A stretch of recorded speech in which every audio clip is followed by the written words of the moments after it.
Mä oon paraurheilija, heitän keihästä ja oon kaupunginvaltuutettu. Ja sit mä sanoisin semmosena uutena juttuna myös, että mä oon somevaikuttaja.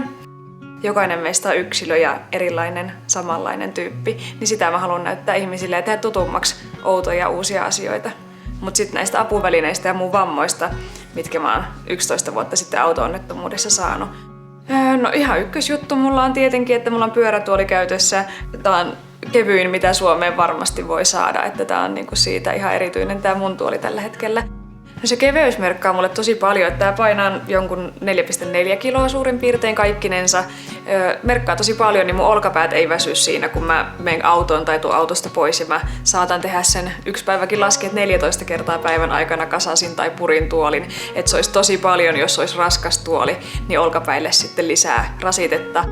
No, silleen tää on tehty just mulle, että on mitattu jalat ja on mitattu selkä ja niinku leveys, että tää niinku tukisi parhaalla mahdollisella tavalla mua. Mut sit kuitenkaan tää ei rajoita mun niinku liikettä, että sekin on täytynyt huomioida. Kyllä tässä on aika monta eri juttua, mitä pystyy itse päättämään. Yksi, mitä tulee paljon käytettyä, niin mulla on painehaavaesto niinku patjat sängyssä.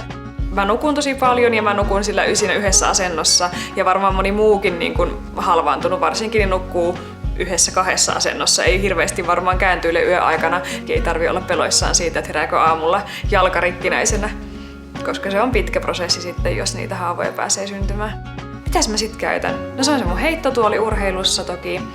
Ja sitten on suihkutuoli suihkussa.